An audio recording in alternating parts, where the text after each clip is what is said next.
তো গাইজ আমার একটা বেস্ট ফ্রেন্ড বলতে বলা চলে না, বেস্ট ফ্রেন্ড কম গার্লফ্রেন্ড বেশি ছিল।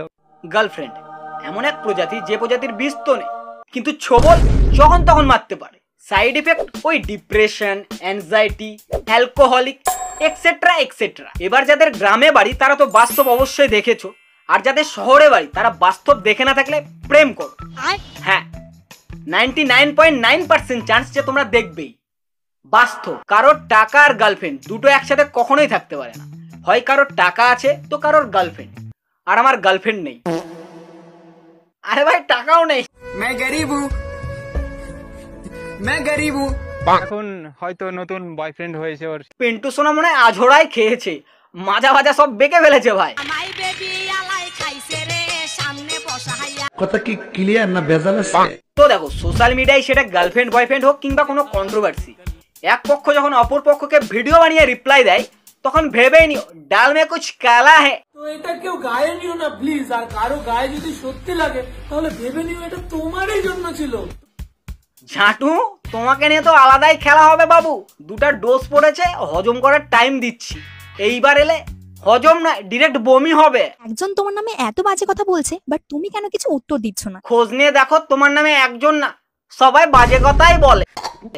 এই সেই না যে শ্রাদ্ধ বাড়িতে ব্লগ বানিয়েছিল, আমি ওকে হাতে নাতে ধরেছিলাম যে আমার নাম করে অন্য কোথাও ঘুরতে যাচ্ছে। বলছি দাদা অ্যাক্টিংটা একটু ভালো হতো না?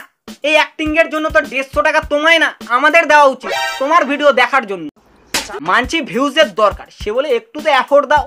তোমার নামে তো রোস্টাররাই ভালো ভিউজ নিয়ে যাচ্ছে। ভাবছিলাম চুপ করে থাকবো, কিছু বলবো না, তারপরে দেখলাম যত পারছে ভাই আমার নামে উল্টো পাল্টা বদনামি করে যাচ্ছে। নিজে দুবার ভাই স্কুল থেকে টিচার হয়েছে ধরা পড়ে। কি হ্যাঁ তা তো জানতাম, শিক্ষিত হলে শ্রাদ্ধ বাড়িতে গিয়ে থোড়ি ব্লগ বানাতো, একজন মারা গেছে সেখানে গিয়েও।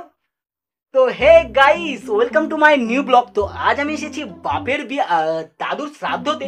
তো তোমরা এখানে দেখতেই পাচ্ছ ব্লাডি ইলিটারেট ভিলেজার্স। মাছের পিসটাও গাইস বড় রাখেনি, মানে ভাবতে পারছো ওরা হয়তো বুঝতে পারছে না যে কে এসেছি। দি ওজি শ্রাদ্ধ বাড়ি ব্লগ, সালা ওই কারণেই তোদের ব্রেকআপ হয়েছে। অভিশাপ বলেও কিছু আছে তো নাকি? একটা মানুষের কতটা ভিউজ এর লোভ হলে এরকম সোশ্যাল মিডিয়াতে এসে কোনো মেয়ের নামে বদনাম করতে পারে? এই ওকে ডিফেম করছে, ওই একে ডিফেম করছে। মোদ্দা কথা বল, তোদের ব্রেকআপ হয়েছে কিনা? 2 টাকার বাতাসা ভোগ দেবো। জীবনে একটা সময় এমনও আসে যে তোমাকে অনেক কিছু দেখতে হয়। হ্যাঁ দেখতে হবেই, যেমন আমরা দেখছি তোদের নাটক। তো দেখো ভাই, এখানে পিন্টু সোনারও কোনো দোষ নেই।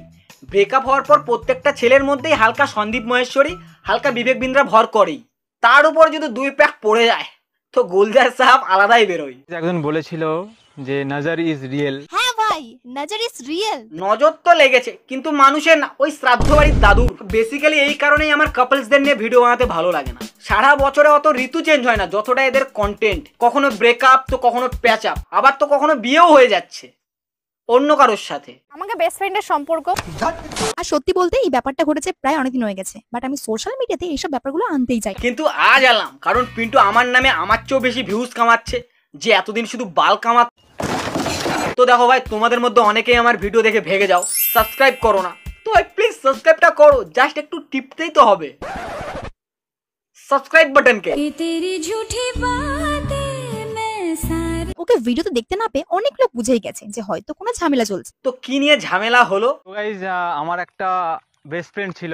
এই দেখো পাস্ট টেন্সে কথা বলছে। বেস্ট ফ্রেন্ড বলতে বলা চলে না, বেস্ট ফ্রেন্ড কম গার্লফ্রেন্ড বেশি ছিল। আমাকে বেস্ট ফ্রেন্ডের সম্পর্ক। একজন গার্লফ্রেন্ড অবধি চলে গেল, আর একজন শুধু বেস্ট ফ্রেন্ড বলেই চালাচ্ছে না। মানে কোন বেস্ট ফ্রেন্ড এমন করে ভাই?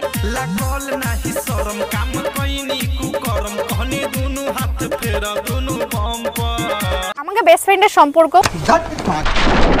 ভিউজের জন্য নিচে নামো, কিন্তু এতটাও নেমো না যে চাটতে হয়। বন্ধুরা, জুতা ক্ষয় করে পরিচয় বানানো আর জুতা চেটে পরিচয় বানানোর মধ্যে অনেক তফাৎ রয়েছে। আবার চলে আসে ভিডিওর মাঝে, এ পল্টু আমার জুতাটা দে তোরে, গিফট করব। সারা জীবনেও শেষ হবে না, কারণ আমি আমার জুতার অনেক শৌখিন। শৌখিন তো আমিও, সেটা না হয় ডেডিকেটেড ভিডিওতেই বলা যাবে। আজ পিন্টুতে ফোকাস করা যায়। আমাদের দুজন বলেছিলাম যে ভিডিওর সামনে বেস্ট ফ্রেন্ড বলে, কিন্তু ভিডিওর বাইরে সব রিলেশনশিপে আছি আমরা। তো গাইজ আমার একটা বেস্ট ফ্রেন্ড বলতে বলা চলে না, বেস্ট ফ্রেন্ড কম গার্লফ্রেন্ড বেশি ছিল। দেখো ভাই, ব্যারোমিটার দিয়ে অ্যাটমসফিয়ারিক প্রেসার মাপা হয়, কিন্তু এখানে কিভাবে মাপবো যে বেস্ট ফ্রেন্ড কম গার্লফ্রেন্ড বেশি ছিল? এরা দুজন তো দেখছি রিলেশনশিপের চেয়ে বেশি হ্যালুসিনেশনটা বেশি আছে ভাই, যেখানে মানুষ না ঘটা ঘটনাগুলোকেও ইমাজিন করে থাকে। কেউ কেউ তো আবার গার্লফ্রেন্ডকেও বউ ভেবে নাই। তুমি আমরা কোথায় যাচ্ছি? এই যে আমরা একটা সুন্দর জায়গায় যাচ্ছি গাইস। সুন্দর জায়গায় যাচ্ছে গাইস, কিন্তু সুন্দর জায়গাটা কোথায়? গিজগিজে। বিয়ের পরে জিনিসটা কিন্তু সম্পূর্ণ রকম চেঞ্জ হবে। রিভিল করব যে আমরা দুজন, হ্যাঁ আমরা দুজন গার্লফ্রেন্ড বয়ফ্রেন্ড ছিলাম, এখন বিয়ে করিনি। ওরে খ্যাপা, এতদিন তাহলে পাবলিককে ভালোই বোকা। কি ঢ্যামনা রে ভাই, বলে কি আমরা সোশ্যাল মিডিয়াতে বেস্ট ফ্রেন্ড হিসেবে থাকবো, বিয়ের পর এসে বলবো যে তখন আমরা রিলেশনশিপে ছিলাম। বলছি ঝাঁটু, এমন 2-4টা সাবটাইটেল ছুঁড়ে মারবো না, অক্সফোর্ড ডিকশনারিতেও মানে খুঁজে পাবে না। এক্সপেক্ট করিনি যে কারো বিষয় এত বাজে জঘন্য কিছু জানতে পারবো। আর এটা তো একদম স্বাভাবিক যে এত বাজে কিছু জানার পরে অবশ্যই ভাই মুখ তো উঠে যায়। এই দেখো আবার পদ্দোলায়। এই যারা ভয়েস ওভার দিয়ে ভিডিও বানায় তাদের আমি কিছু বুঝি না ভাই। সালা ভিডিও চলে এক টপিক, কথা বলে আর এক টপিক, সাবটাইটেল তো এরও দরকার। তারাই অন্য কারো বউকে দেখে নিজের বউ ভেবে ফেলেছে, মানে আরো কি আর বলবো। দেখো কাণ্ড, পিন্টুও শেষমেশ বউ দিলা আর নিকলা। ভাবছিলাম এইসব সোশ্যাল মিডিয়াতে এনে কোনো লাভ নেই, কিন্তু কি আর করা যাবে, যে আমার নামে এরকম বদনাম করা স্টার্ট করেছে তাকে তো একটু বলাই যেতে পারে, তাই না? একদম ঠিক, কিন্তু কার কথা বিশ্বাস করব? কিছু কিছু মানুষের ক্যারেক্টার এত খারাপ যে আমাকে বদনাম করার জন্য কত উঠে পড়ে লেগেছে ভাই। নিজে দুবার ভাই স্কুল থেকে টিচার হয়েছে, ধরা পড়ে কি না কি করতে ধরা পড়ে। কি না কি? ছি সুমি ছি। পিন্টু এত কিছু তোমায় বললো আর তুমি কিছু বলবে না? যার জন্য একটা মানুষ সোশ্যাল মিডিয়াতে আসতে পেরেছে, যে তাকে সমস্ত আইডি বা চ্যানেলস গুলো ওপেন করে দিল, তার নামে যে এত কিছু মানে বলা যায় সেটা আমি সত্যি জানতাম না। এই জন্য ভাই আমি কারো সাজেশন নেই না। কে কখন বলে দিবে হ্যাঁ এই আজকে তুই যেখানে আছিস সেটা আমার জন্যই আছিস, মানে নিজের বুদ্ধিতে ভিখারি হও ভাই, অনেক বেটার, শান্তিতে মরতে পারো। আমার কাছে সব আইডি চ্যানেলস গুলো এখনো রয়েছে, আমি চাইলে সমস্ত পোস্ট গুলো ডিলিট করতে পারতাম, ইভেন চ্যানেলটাই ডিলিট করতে পারতাম। নাও করেছে কাণ্ড। সুমিদি তো ডিরেক্ট পিন্টুর পেটে লাথি মারার হুমকি দিচ্ছে তো। বলছি দিদি গাজা বাজা টানা বেশি হয়ে যাচ্ছে নাকি? ছাড় শালা, চ্যানেলটাই দাঁড় হয়েছে শ্রাদ্ধ বাড়িতে ভিডিও বানিয়ে, সে নাকি অন্যের চ্যানেলের শ্রাদ্ধের কথা বলছে। ইভেন চ্যানেলটাই ডিলিট করতে পারতাম। কাশ কন্ট্রোল ডি মেরে আমি তোর মুখটা ডিলিট করতে পারতাম। কথায় কথায় শুধু ঠ্যাং তোলে।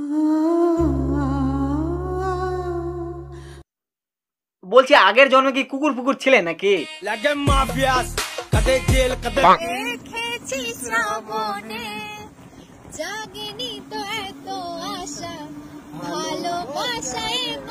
যেন সেই তো ছিল মনের আগে অনুভবে স্বপ্ন চারিনি।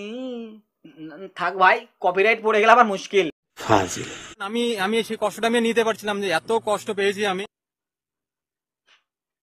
ভাই এই নে তুই জল, 60 ml মিশাই নিস। আমি বুঝতে পারছি তোর কষ্টটা। ইসকো লাগা ডালা তো লাইভ ঝিঙ্গালা। তো দেখো ভাই, তোমাদের অ্যাস্ট্রোটকের জন্য কোনো টাকা পে করতে হবে না, জাস্ট আমায় বলবে, আমি কাপলস দেখলেই বলে দেবো যে কার রিলেশন কত দূর যাবে। শুধু নিজেরটাই বলতে পারিনি গাইস, বিকজ মেরি ওয়ালি কুছ আলাগই থা। তো গাইস আজকের মতো ভিডিও এতটুকুই। তোমাদের প্রচুর চিল নেওয়া হয়ে গেল। এবার আমি যাচ্ছি নেক্সট উইকেন্ড দীঘাতে চিল করতে। সো ততক্ষণের জন্য বাই, দেখা হচ্ছে নেক্সট ভিডিওতে। Piece out.